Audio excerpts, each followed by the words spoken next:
Another four-time winner at Indy. A report at 11 o'clock.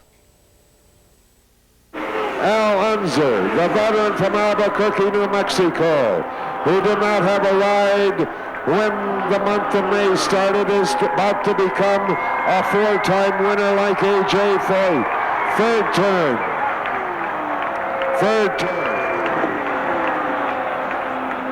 Fourth turn. Here he comes, ladies and gentlemen. Al Unser winning his fourth race. Al Unser is a four-time champion.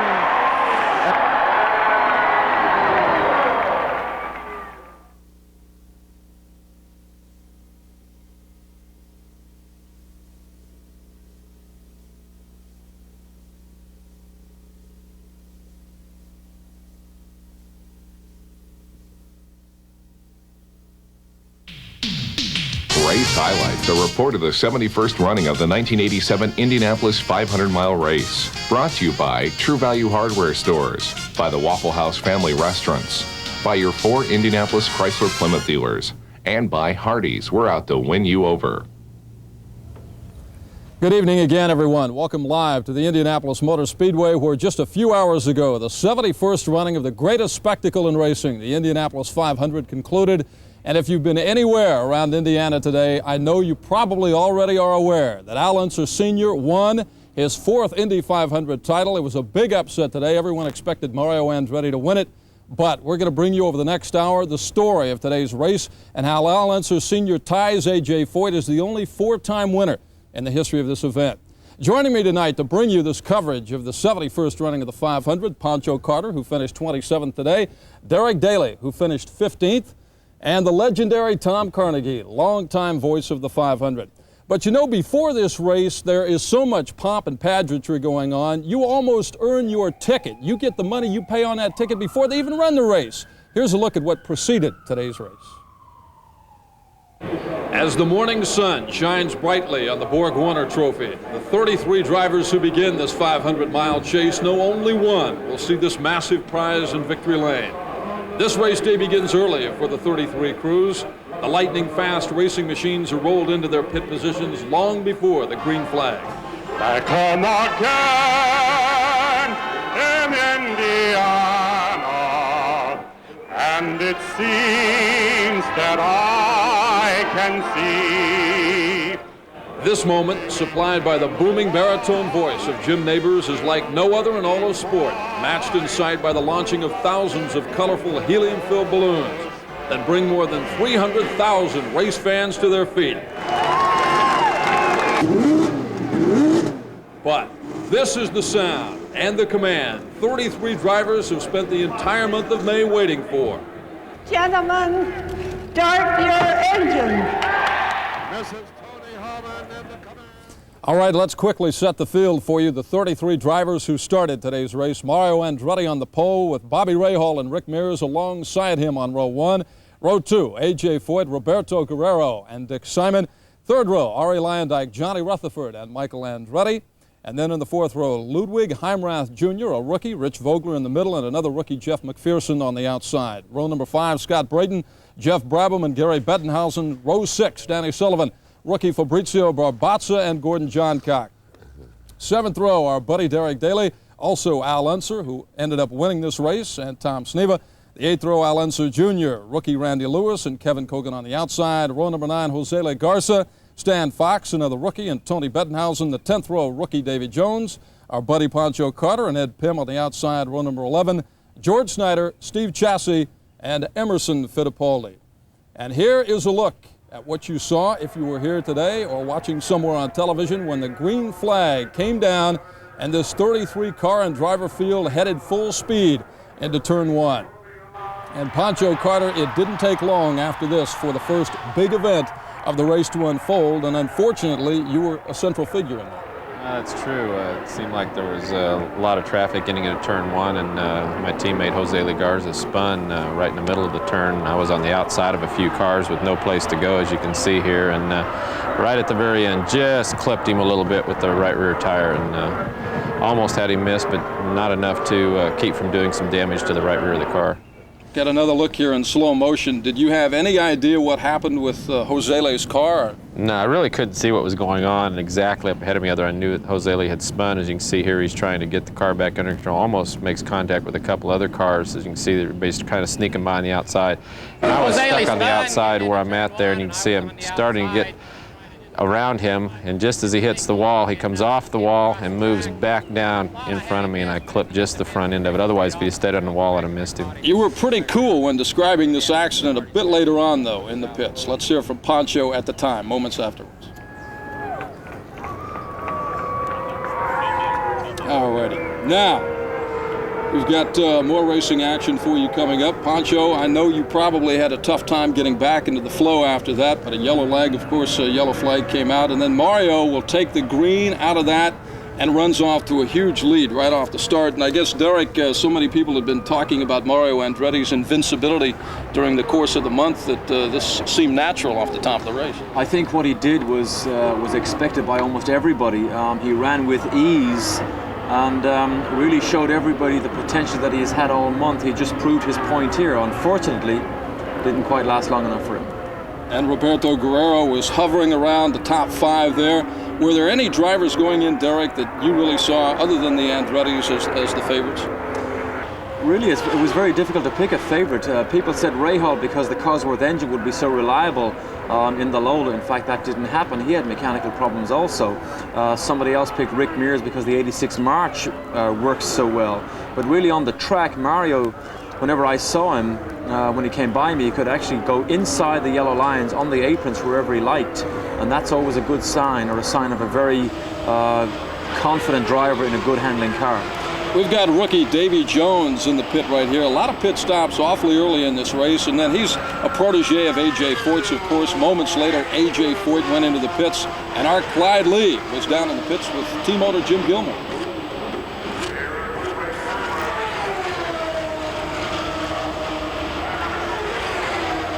We're with Jim Gilmore right now. You've completed about 25 laps, and AJ's running strong. What's he saying about the car? How's it feel? Everything feels excellent, and I think we had a little advantage. I don't mean to wish any hard luck on anyone else, but the yellows gave AJ that chance to feel the car because we had no practice after we rebuilt the car. I don't think there's a thing wrong with it. It's running beautifully. You haven't even changed the tire yet. No, we haven't changed the tire or anything. We refueled completely. The tank is completely full. Tom, I know you're real high on this young fellow, Ludwig Heimrath Jr., and he was beset by some problems early in the race. He's a fine young driver, and with a background, a family background in championship competition, and he's outstanding. I think it was a left rear wheel came undone, and I did a 360, and was unable to continue under my own power, and there's nothing I could do to convince the tow truck to tow me in, so unfortunately that ended the day. And then defending champion Bobby Rahal, Tom, he was in the pits right here. He had a lot of problems throughout the course of the afternoon. Of course, no driver has successfully repeated as the champion at Indy since 70-71. Here are 2 top drivers who dropped out early. Actually, 2 things put us out of the race. When I was out on the racetrack, CV joint started to break on me, and I figured our day was over at that point. But we came in and did our routine pit stop, and the fuel nozzle stuck open, and the fuel started to get all over the place, and finally caught fire, and it was a tense moment there for a second, but the fire crew was right on top of it, and thank God nobody was hurt. What's it like out there, buddy? It's terrible. It's our car's good. When we're by ourselves, we're as quick as anybody, I think. But when we got in traffic, and I think everybody's got the same problem, when you get in traffic, the cars are all over the place. It's a bit of a scare, I'll tell you. What's the problem today specifically? The turbulence, you know, I didn't expect it. I've run behind 1 or 2 cars in practice, but when you get 3, 4 cars together, it's real bad, and really caught me off guard, and I think a lot of other people. Just lost an engine. Well, not an engine, but we had an oil leak, and it was eventually the engine would have blown. How are the conditions out there today? It's last time we ran was Thursday, and it tended to want to push, and today it seems like it tends to want to be more on the loose side, so it tended to stick the front end better today. Kogan went out on lap number 21, Michael Andretti on 28, Bobby Rahal in the pits again. Tom, what were your thoughts on his day? He just never seemed to get it going. No, he was up among the leaders, you know, first 3, first 4. Guerrero passed him early, however, and maintained a good, consistent second early in the race. Bobby Rahal, I just thought would do far better than it turned out that they were able to do. And of course, then repeated pit stops, lots of trouble for him later on. Here is your fastest rookie qualifier for the race, Davy Jones. You saw him in the pits just a moment ago. He drops out at this point, and our Clyde Lee was in Davy Jones' pit when it happened. No, I was just going into turn 3, and all of a sudden the engine just let loose. I guess there was I don't know, a turbo or an engine. I'm not sure what it was, but they said I was finished for the afternoon. Up to that point, how was your car running and handling? It was really working well. I was nice and relaxed. I felt very comfortable in the car. I could pretty much put it anywhere on the race circuit. The crew did an excellent job on the pit stop. I almost made up that lap we lost earlier, and I didn't need to take on water because it felt good. How was your car handling in the traffic? Some of the drivers are already complaining about some of the burbling they're feeling underneath the cars. Well, it definitely makes your eyes boggle a little bit, but no, I was working real well in traffic, and I was just trying to get through the first half of the race and really start racing hard during the second half. See you next year, huh? I hope so. I can't wait. And after 50 laps or 125 miles, the leader, as just about everyone had expected, Mario Andretti, followed by Roberto Guerrero, Ari Lyondike, Danny Sullivan, Tom Sneevil, Rick Mears, Rutherford, and Al Unser Jr., and Al Sr. lurking at that number 9 spot, as we see Mario right there. Pancho, any thoughts on the race to this point? I know you couldn't have been too happy with the way things went. No, we'd had some problems with our Hardy Special, but it was obvious to me that Mario was the quickest car on the track. I mean, every time the leaders would come, it was very easy for him to be able to pass the slower cars, and it was, Mario's day if his car had stayed together, I think. You agree with that, Darren? I do, yes. The interesting point here is Al, you mentioned Al Sr. lurking in 9th spot. I spoke to him just before the race, and I said, whatever move you make, Al, I'll be right behind you. Unfortunately, I couldn't keep my part of the bargain. Okay, we'll be back with more highlights from race day 1987 right after this timeout. Stick around.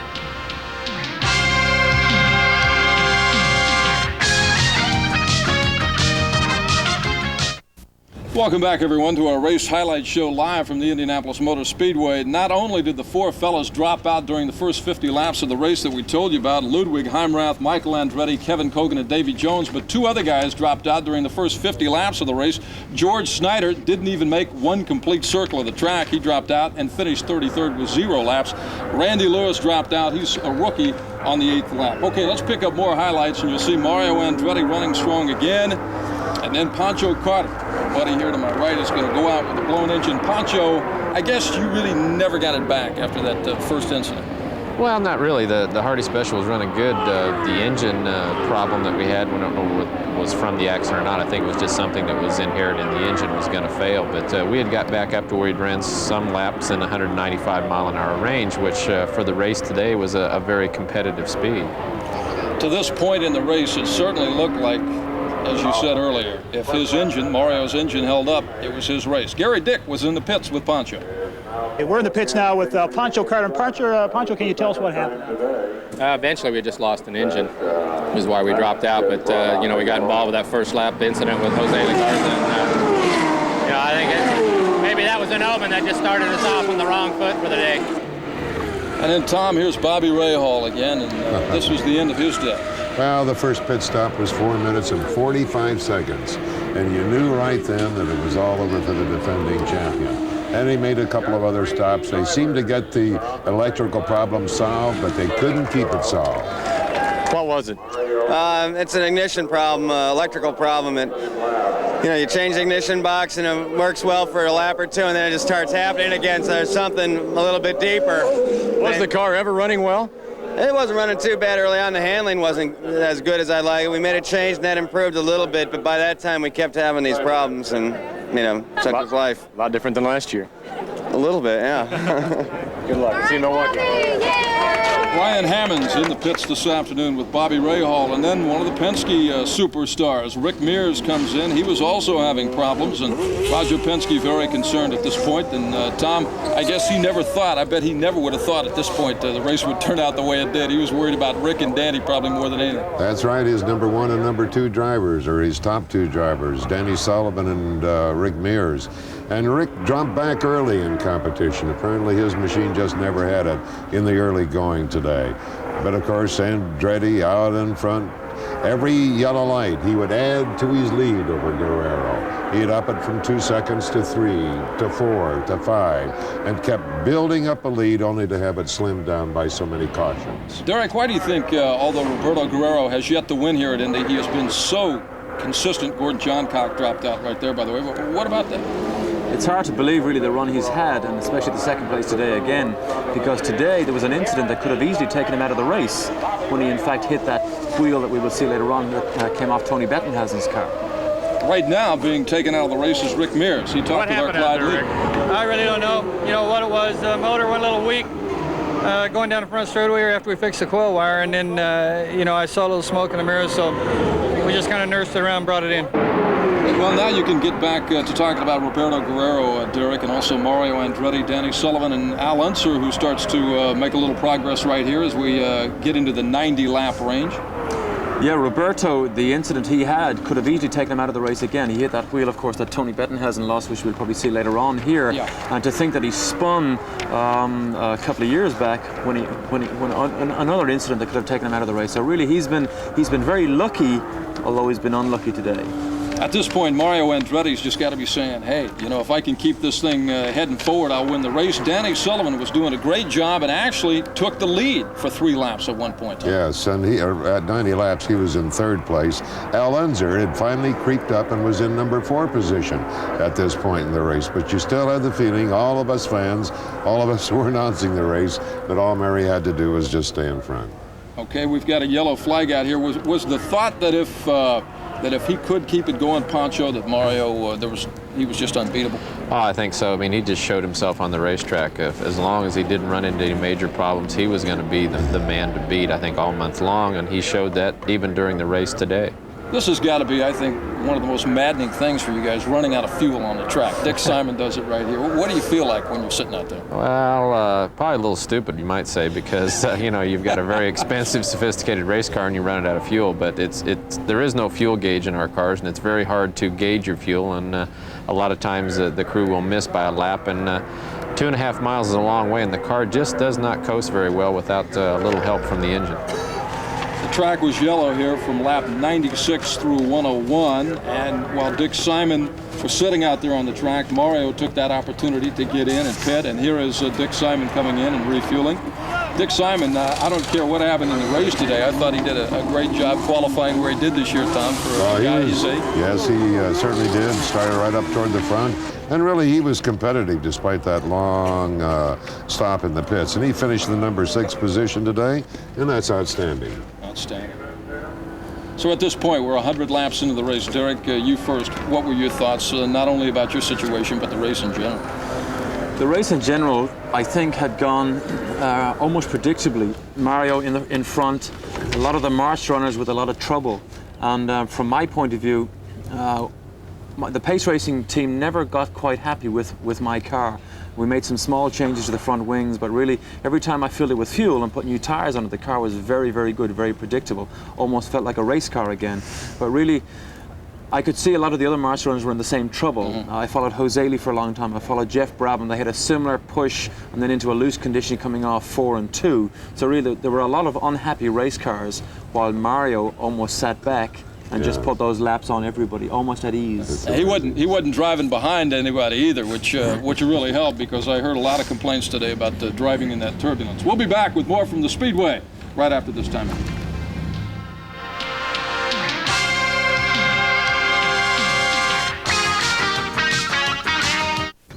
Okay, I've been told to cheer up a little bit, so we're all happy here, aren't we, guys? At about 8:23 at the Indianapolis Motor Speedway. Welcome back to our live highlight show here on WRTV Channel 6. And now we're going to take a look at approximately laps 100 to 150 in the 71st edition of the Indy 500. And again, as we go to the videotape, as they say, Mario Andretti will be in the midst of 79 consecutive laps at the head of the field, with Roberto Guerrero, Danny Sullivan, and Arie Luyendyk providing the chase at this point. And A.J. Foyt, Tom, is just about ready to go out with a broken oil seal. A.J. Still draws the crowd, so I think whenever he goes out, there's probably a bigger murmur through the crowd than anyone else. I just wonder if Al Unser winning his 4th race today will mean that A.J. Foyt will be with us another 30 years. That's a good point.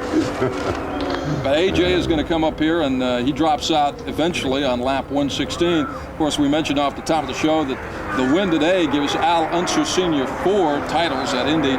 71, 78, and 70 were the other 3. But AJ Foyt, who was the only 4-time winner, has to share that distinction right now. And after he was forced out of the race, we had a chance to chat with AJ Foyt. Well, the car was running pretty good. We weren't running that hard or nothing else. We were just trying to bide our time, and it seemed like piston started burning, something started freezing up in the motor. Did you kind of have to nurse it along a little bit there? Well, we wasn't running as hard as we could have run. We was going to try to go 400 miles, and the car was working real good, and we was just trying to bide our time. You had to be happy at least you kept in the race after all that happened earlier in the week. Well, not really. I mean, I like to finish races. I don't like to fall out.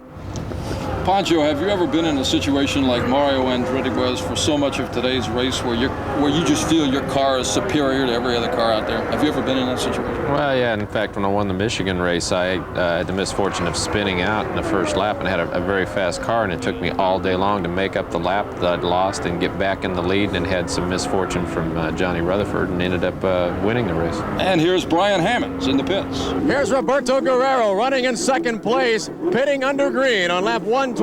He'll get a load of fuel. He'll get left side rubber.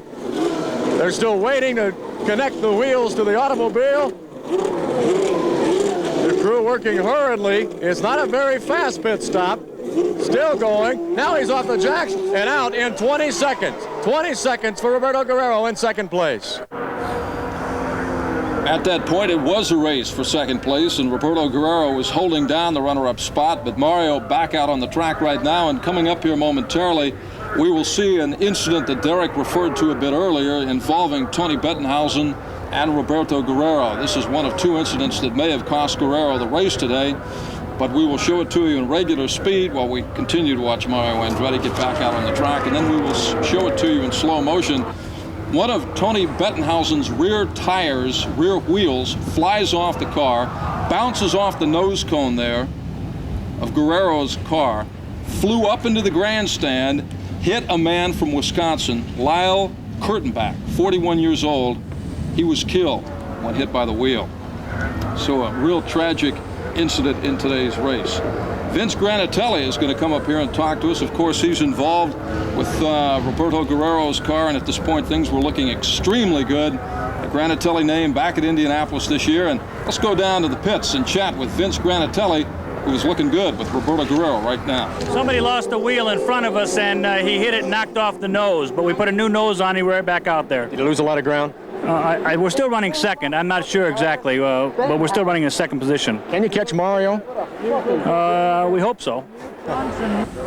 Derek, how do they fix a nose like that so quickly? It's a very simple bolt-on piece. In fact, there's 2 locating pins right at the front of the nose cone. It slides on and then just 1 locating hole. So it, in fact, is a very simple, replaceable piece. Ari Lyondike forced out of the race, lap 125. Brian Hammonds with him in the pits. I ran over my own tire in the pits and bent the suspension. But I guess it was all part of frustration. I was running 40 inches of boost, people just blasting by me on the straight. And just didn't work out today, you know? The car was running beautiful, and all of a sudden, no boost anymore, 40 inches. And I could still run 193 average because the car was handling beautiful, but there was no power, so. After you bent the suspension, the handling went away? Well, I couldn't, yeah, the handling was, you know, the wheels were pointing the wrong way, so it was over. Well, Emerson Fittipaldi, who had to start from the rear of the field after cracking up on carburation day, forced out here on lap 131 when his car loses power. And then Derek here on lap 132. I know you don't like to see this, but what happened here? We had an engine problem, which was beginning to creep up about 10 laps before it happened. The edge just went off the engine a little bit. And I had hoped to dial the boost in just to bring it back up a little bit, but I had no reaction from the boost gauge either. So it was a terminal problem. Meanwhile, Mario continues smoothly sailing along at the head of the pack, but Tom Sneva, who's really become a Mr. Wallbanger here at the Speedway this month, hits the wall in turn 2. It's the 3rd time he's cracked up this month. I'll show it to you again in slow-mo. The gas man out of the race on lap 143. Tom, what were your impressions of this accident? It looked like something gave way in the rear of the car. Well, it's impossible for me to tell right here, but It sure looks that way, doesn't it, Pancho? There he goes heading toward it. I don't know. Yeah, it's hard to say. He's got full lock to the left going into the wall. As much as he could turn, the car would not respond. So it could have been a tire problem, or it could have been a suspension problem that caused the car to get out of the groove like that. But he obviously didn't have much steering capabilities with the car. I think he had a mechanical problem because for a good 25 or 30 laps before that, Tom, in fact, had lost a lot of power because I passed him quite easily on the track, and in fact, he developed a severe misfire. So I don't think he would have had the type of speed to put him off the track like that. I think I would be fairly safe saying he probably had a mechanical failure of some sort. Well, at least he didn't have to traverse any of the brickyard on his head, right, Pancho? We'll be back with the exciting conclusion to this year's Indianapolis 500 right after this timeout. Stay with us.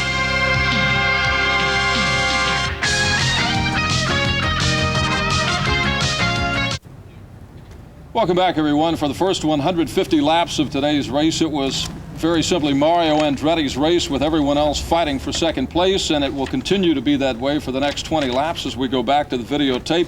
And we'll pick it up on lap 153. Mario Andretti still in the lead with Roberto Guerrero and Al Unser Sr.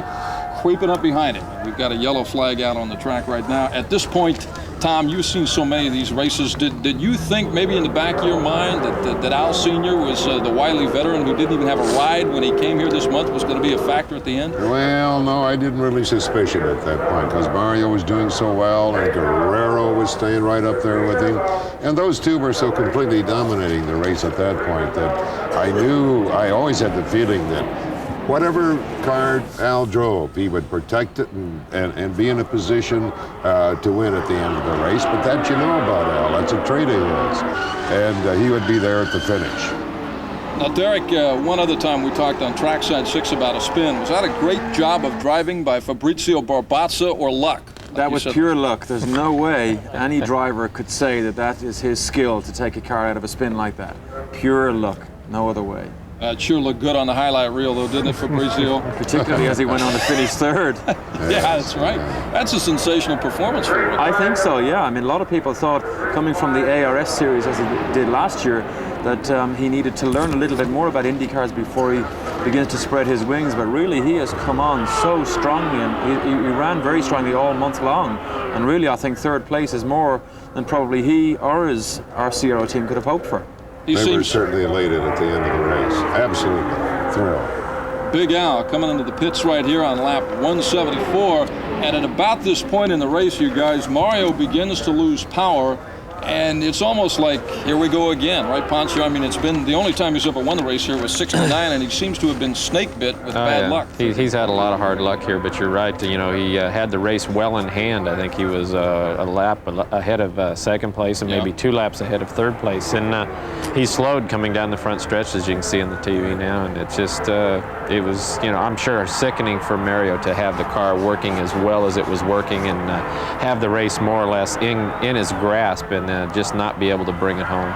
Particularly the way he's dominated practice and dominated qualifying in every aspect of the month, and was really the foregone conclusion that he was going to win this race. And I guess that always puts pressure on some guys. But anyway, Guerrero at this point takes the lead, and his crew is going to be obviously very happy about that. And I think at this point, you said it was Mario's race to win. Tom, at this point, it was Roberto Guerrero's race to win. Yes, because he, again, had a full lap lead on Al Unser.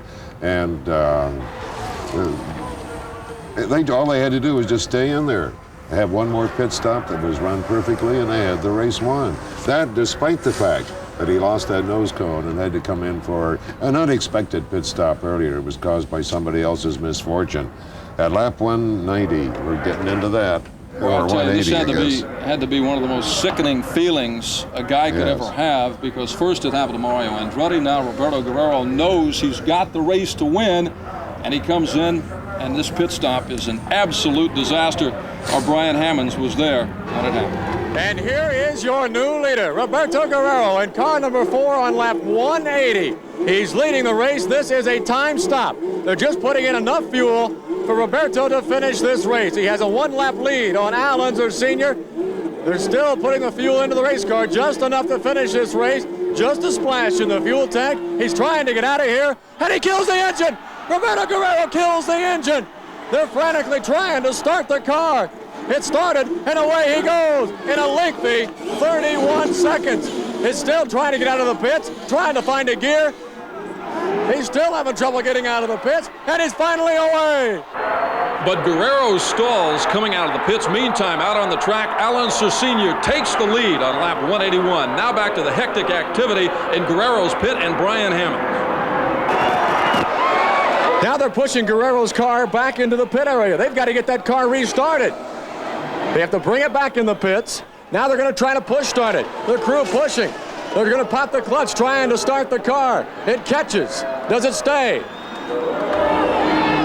And it does stay. He does get back out on the track at that point, but by the time he was able to get back out on the oval, Al Sr. had taken the lead, and he was a lap up on Guerrero. Meantime, Mario Andretti is going to be finished for the day. Lap 180, Gary Dick was there, and it was very emotional for Mario. They have fired Andretti's engine up, but Mario is shaking his head. They're calling for a black box on the other side of the car. His crew's scrambling to get this thing back into the race. A lot of confusion in the Andretti pit right now, and the car is off. The car is off. And Mario just hangs his head into his hands. I just feel very disappointed, not only for myself, but also for the team that obviously worked so hard. They gave me a perfect car to drive today, the whole month, actually. I don't think I could have asked for anything better during the race. I felt that I had the field handled. After 10 laps, I could sort of feel the measure, and I figured, well, unless something drastic happens here, I think we're going to be all right. Well, Tom, I want you to pick it up here because this is where you are the main man. This is the last few laps. I want you to tell us about what you were thinking with Al and Guerrero racing for it. And when they cued to be quiet, because you got this great call coming up here at the end of the race. Of course, it's all up to Al Unser now. And Al representing a great family, the family that I'm just very much in love with and have been for years. First, Bobby wins 3. Al was tied with his brother Bobby. And Bobby on ABC television now today. Seeing Al go around him into 4 victories. I wonder if he just wasn't a little bit jealous today. Now it's 7 victories for the Unzers in Albuquerque. And here's Tom with the call. 3rd turn. 4th turn, straight away, the white flag, Al Unser going for victory number 4. And here comes Guerrero, and too much to make up. It's now a 4-second lead. Al Unser, the veteran from Albuquerque, New Mexico, who did not have a ride when the month of May started, is about to become a 4-time winner like A.J. Foyt. 3rd turn.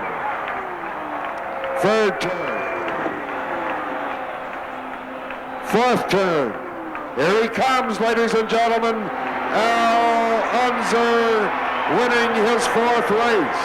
Al Unser is a 4-time champion, and Guerrero just 4 40 seconds behind.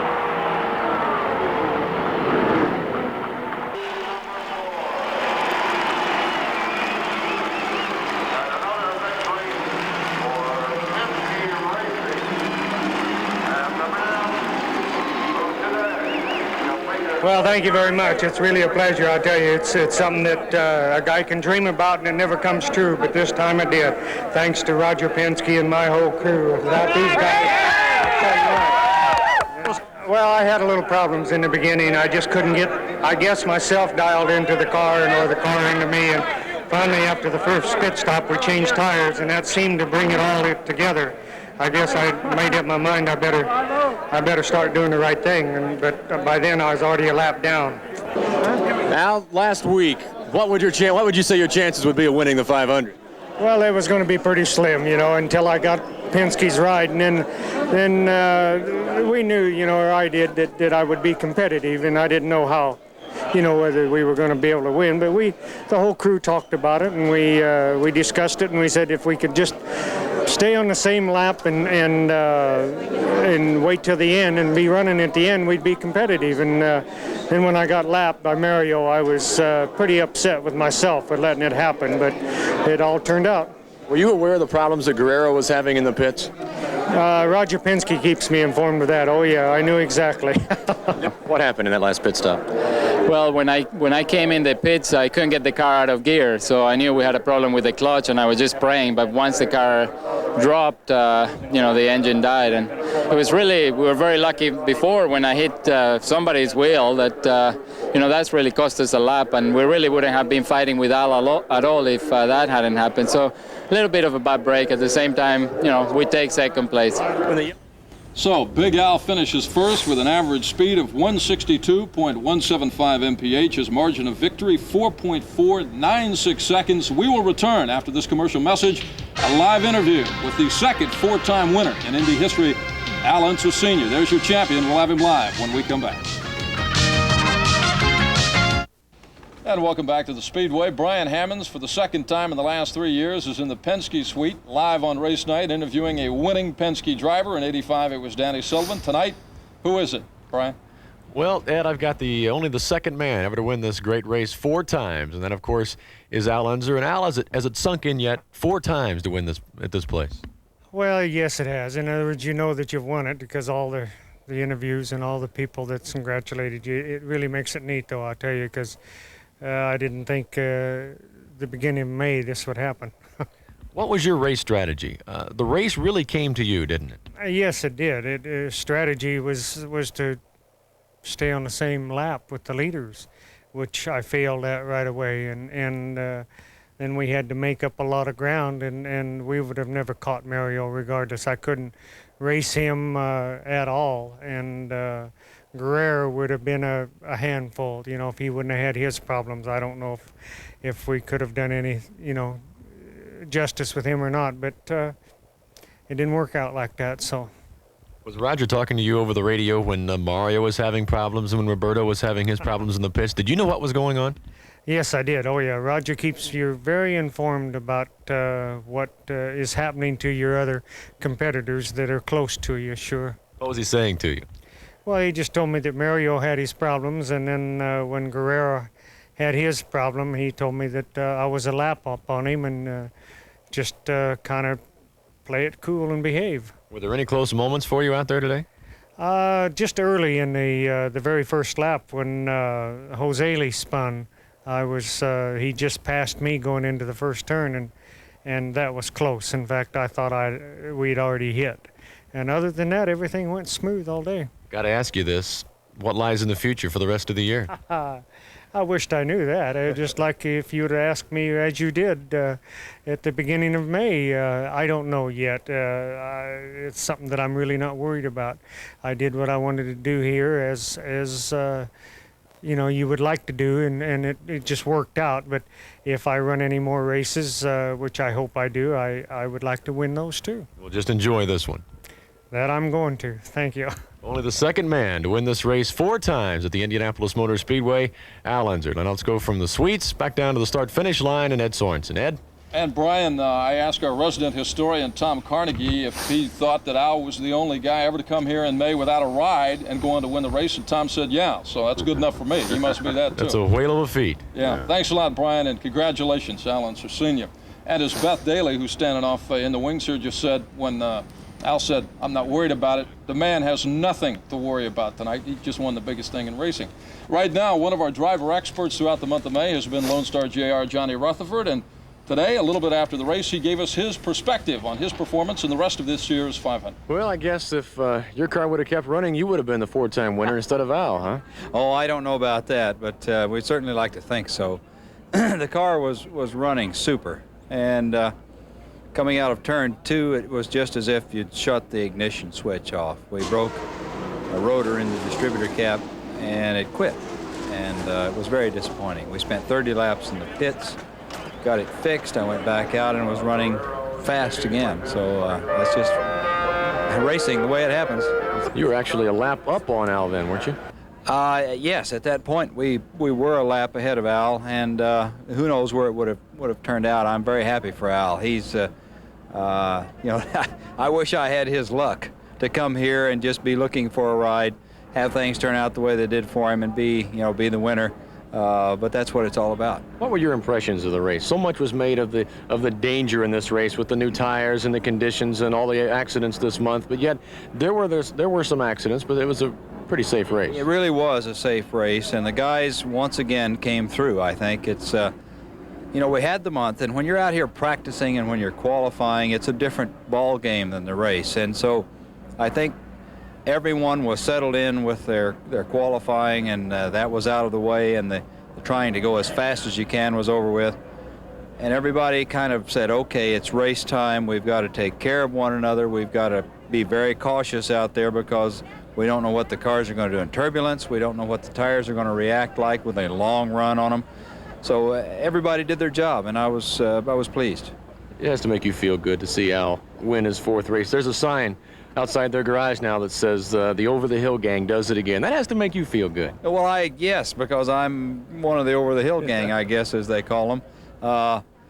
We've got to get our act together and come back next year, and you know that's the same way it is every year. You just if you don't win it or do as well as you'd like, you've got to just put together the pieces and get everything ready and come back and try it again. Lone Star JR with Brian Hammonds there started 8th, finished 11th, and ran 171 laps. And Tom, I know you've been associated with JR for a long time, and you'd like to say something about it. Well, the wonderful thing about your introduction of him a while ago is he could have won his 4th race today. Al Unser wins his 4th race today.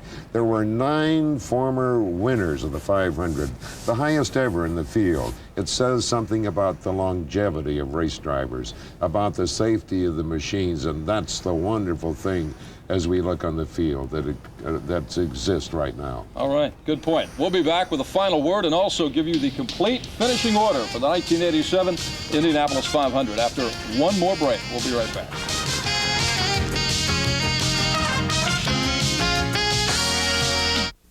And welcome back live for the final time this month, this year, to the Indianapolis Motor Speedway. And we're going to get the thoughts of Tom and Derek and Pancho on the final standings, the final field of 33 momentarily. But first of all, we want to show you a piece we call Other Drivers, because you're going to be hearing from some of the other drivers you haven't heard from yet. Here it is. We had a fire in the back of the car, and it burnt the shock hats that hold the springs on the race car, and just let the thing fall on the ground. You all right? Oh, yeah. What happened?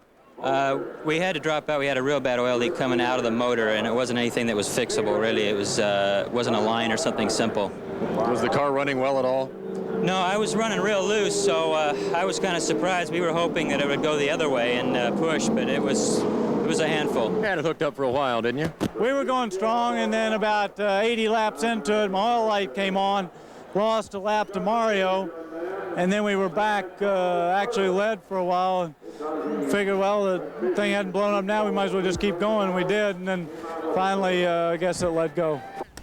Danny Sullivan, champion here in '85, finishing 13th this year. Now, quickly, let's take a look at the final 33, their order of finish. In the first 10, we will give them the entire screen to themselves, and gentlemen, just jump in. Tom, you first. What do you have to say about this guy? Just a wonderful man, determined, quiet, loves his son. His son, Al Unser Jr., had a good finish today. And Al Jr. was between Guerrero That's right.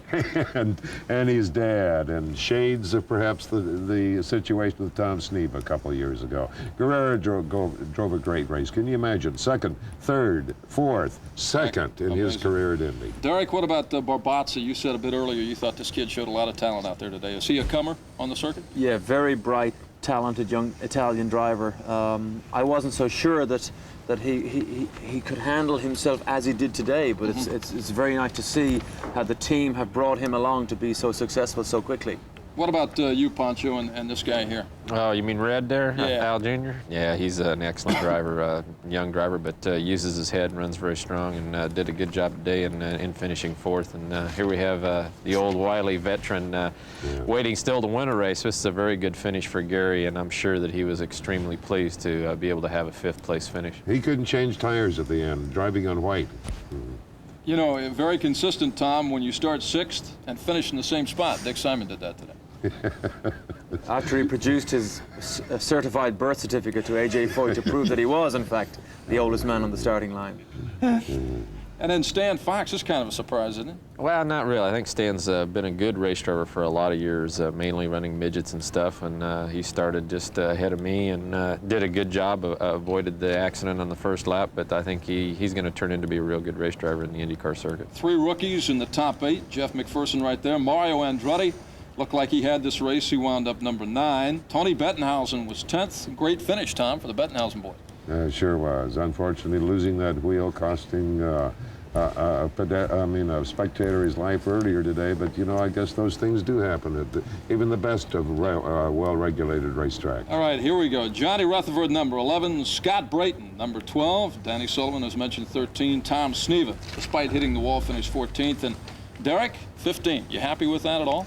Not happy because really the car, we didn't extract from the car really the potential it had, and it became a bit of a long day. Not long enough, unfortunately, but we'll be back next year. All right. Never give up there. Emerson Fittipaldi, 16. Jose Legarza, 17. Lyondike, 18. AJ, 19. Vogler, 20.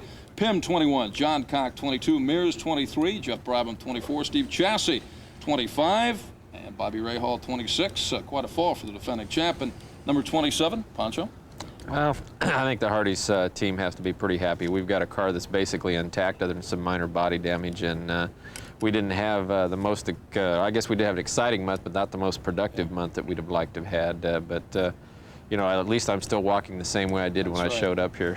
You're not any shorter either, which is remarkable considering you were involved in the most spectacular crash of the month. Davy Jones, Michael Andretti, Ludwig Heimrat Jr., Kevin Cogan, Randy Lewis, and George Snyder round out the field. There's your 33 for the 87 Indianapolis 500. Tom, final comment from you in about 15 seconds. Oh, just the last 25 laps. High drama. Loved it. Exciting. And dramatic. you know, you really add to that, too. Tom, I want to thank you for your work in the PA system today and tonight with us, and Derek Daly and Pancho Carter. And Pancho, I'm happy that you're still hale and hearty because that was quite a spectacular crash. And thank you, folks, for joining us throughout the month of May, and especially tonight for our coverage of the Indy 500. For all the gang at Channel 6 who covered the Speedway this year, thank you for watching. Good night, and congratulations, Big Al. These race highlights were brought to you by True Value Hardware Stores, by the Waffle House Family Restaurants, by your local Toyota dealer, Toyota, who could ask for anything more, and by Hardee's, we're out to win you over.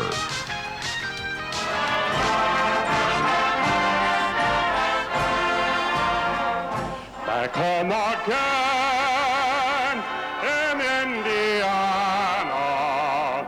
and it seems that I can see the gleaming candlelight still burning bright through the sycamores for me. The newborn hay sends all its fragrance through the fields I used to roam. When I dream about the moonlight on the water, how I long for my Indiana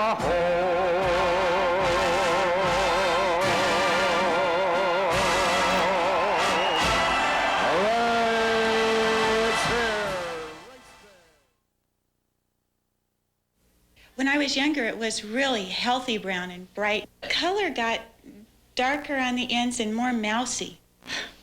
Now it's just like flat. Now here's Connie after she discovered Clairol. I love it! That's exciting. I feel good inside. I just feel pretty. No dull, mousy brown for me. Clairol helps millions of women color their hair. For a free consultation, call 1-800-CLAIROL. I look like a movie star. Did you ever dream it could be this good?